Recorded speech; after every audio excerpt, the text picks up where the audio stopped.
We are into the home stretch here on the NPH Hour on News Talk Saga 960 AM. I'm your host, Jason Thom, as we wrap up an entire show devoted to the Canadian men's national program, which includes the different age groups below the senior men's level.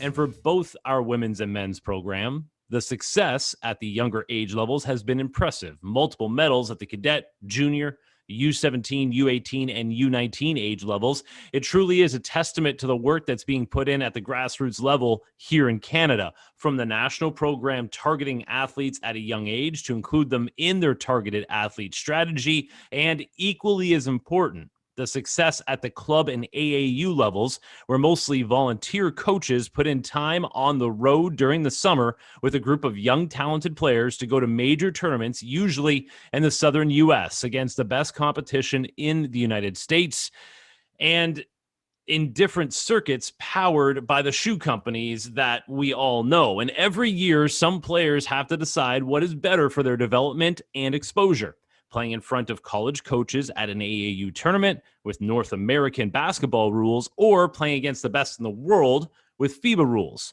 learning a new system, playing alongside usually brand new teammates. They both have unique challenges. And here to talk about the July live period and the FIBA World Cup is North Pole Hoops lead scout Efe Ashakah. Efe, let's start in Latvia, where our U19 squad has the chance to play for a medal, making it into the Final Four. Some intriguing prospects in the red and white. Who has stood out to you with a strong tournament thus far? Nana Wusuanane. I've been very impressed with the way he's come in and earned a role on this team. When we previewed the U19s from the very beginning, we were kind of wondering who would be that dark horse kind of guy to come in, take up some spots at the wing, take up some minutes at the wing spot. And he's just been that guy. He's been super steady. He's made all the hustle plays, the winning plays. We have guys who do other things such as score and play make and so forth, but he stepped in and he's earned a role. He's done his thing. So important to have those guys that do those little things to help your team win. As you mentioned, we now have a monster in the middle. We have guys that can score. We have playmakers, but to do all those little things, especially in a tournament like this, where you're getting used to people and your role, is so important. And while college coaches will be watching these games on FIBA's YouTube, and everybody out there can do the same, there are some NBA evaluators on the ground in Latvia getting an early look at these prospects. Who has helped themselves the most so far with their play? The big man, Sagidi.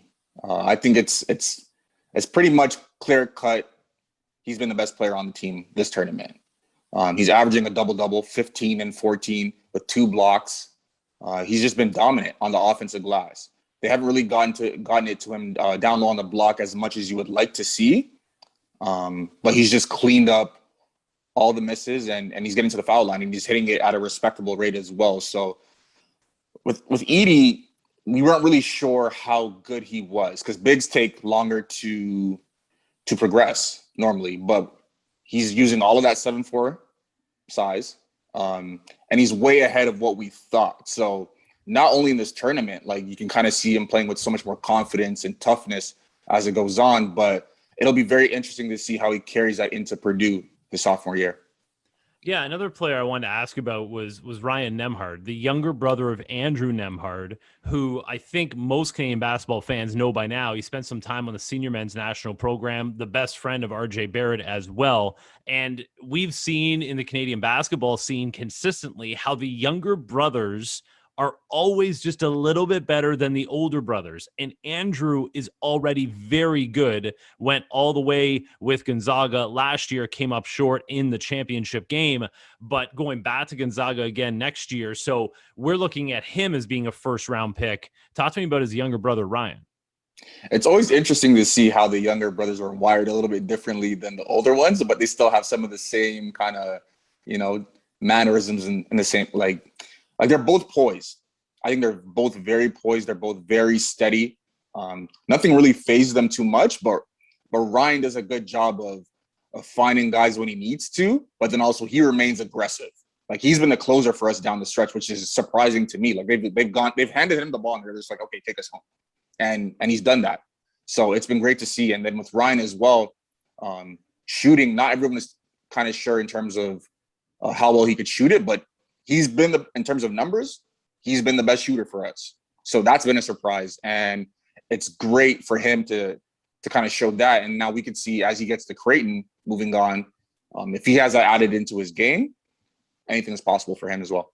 Also wanted to ask you about Caleb Houston going to Michigan, kind of the unknown to a lot of us, just because I think you've mentioned in the past, not a big social media guy or anything along those lines. So doesn't push his own publicity, but obviously will be a huge part with Michigan going forward. And he started this tournament a little off from range, but he's been able to do so many other good things and actually get better as the tournament progresses. So Caleb's done a good job defensively. He's gotten into guys, he's forced turnovers. He's also rebounding it very well. But we kind of knew Caleb as the guy to come in and shoot it at a high clip. And he's kind of struggled in that department.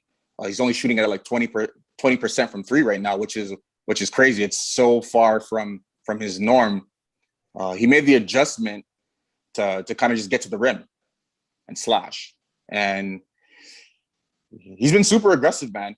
He's kind of taken the Bulls by the horns, and he's been that guy for most of the time to kind of create offense for us. And the numbers don't look the greatest, but I appreciate the fact that he's fearless. Like, he's going to keep attacking, and we need that guy. Some similarities between this team and the one that won the gold medal for Canada in this event 4 years ago. At that time, RJ Barrett was playing 2 years up as a 17-year-old in this tournament. This year, it's Elijah Fisher, who's been on social media getting big support because of his huge throwdowns and the way he's just been able to kind of bully his way through. Mississauga's Paul Weir was involved in the national team for the first time as an assistant at that tournament. He's now back, this time as a head coach. What will keep this team from reaching the podium and hopefully coming home with gold? Yeah, let's start with Elijah first, man. I've actually been really impressed with his first experience on the national stage and playing up in age as well. He's done a great job defensively. I think that's been his role, to come in and be a spark plug in that kind of manner. And he's gotten into that and gotten into guys. Like, he digs in, he's in stance ready, and he pokes at you. I love that he's been super fearless, just trying to come in and make a name for himself. And then obviously the dunks are the dunks. Like, he's an athletic freak. But in terms of what might keep us from the podium, it's the shooting, man. It's been really bad. The shooting has been really bad. And again, we previewed that. We were just like, okay, what might be a strength? What might be a weakness for our team? And the shooting, like, we're not getting it from our guy, Caleb Houston, who we thought, again, would be the top shooter. So Ben Maturin, aside from his outburst versus Japan, where he went 6 of 9 from three, scored 30 points, he hasn't shot the ball well. Olivier Maxence Prosper, he's still working on finding his jump shot. Nana Wusu-Nane, he's not really known for spotting up like that. Enoch Lambe hasn't really seen the rotation, but he's not hitting like that. The shooting has been very scarce, and tournaments like these, you need shooting. Like, it's the biggest skill you need when you get to the highest levels of basketball. So long term, we're out talenting everyone. We just have dogs on our team, but once we start to face the upper echelon guys, we're going to need to hit shots. So that'll be the main difference for us. Absolutely. The FIBA game is all about shooting, and we talk to coaches all the time, and the first thing that they ask for when we're saying, okay, coach, what are you looking at for your incoming recruits? It's always shooting is first on the list for anybody listening out there, any of the young players. Work on your shots, write down your makes and misses. It's so important, and it's something that you don't need somebody there to practice with you. Just do it yourself. But we see it at all levels. Shooting is a priority for everyone. And we also have a ton of Canadian teams on the AAU scene during live period, and Canadians playing on American clubs as well. What have you seen from the early going from a lot of guys that weren't able to really play competitive basketball consistently for a while now? Yeah, I've been kind of watching to see how guys respond to having several months off from playing competitive basketball. For the majority of guys, they look hungry, and at the end of the day, they appreciate having the game back. So that's been great to see. I know you have NCAA coaches hitting you up daily asking for Canadian names to watch out for on the circuit.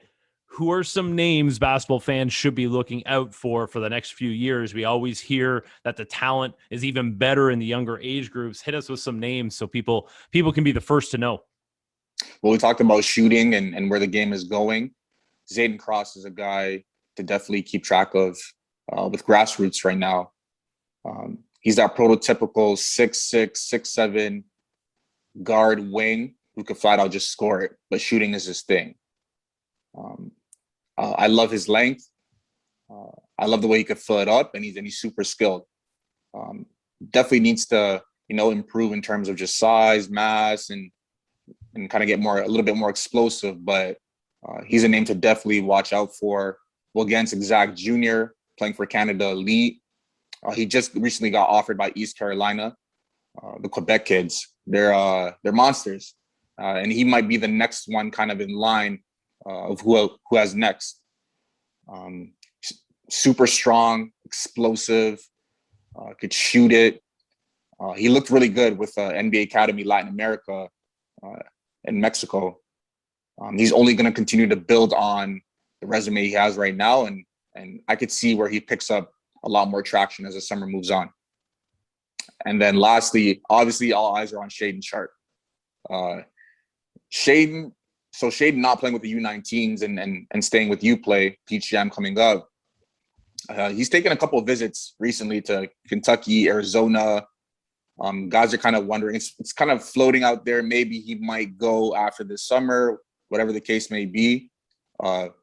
He's climbing the charts now. His name is out there. A lot of the ranking systems out here, they've moved him up. They recognize how special of a talent he is.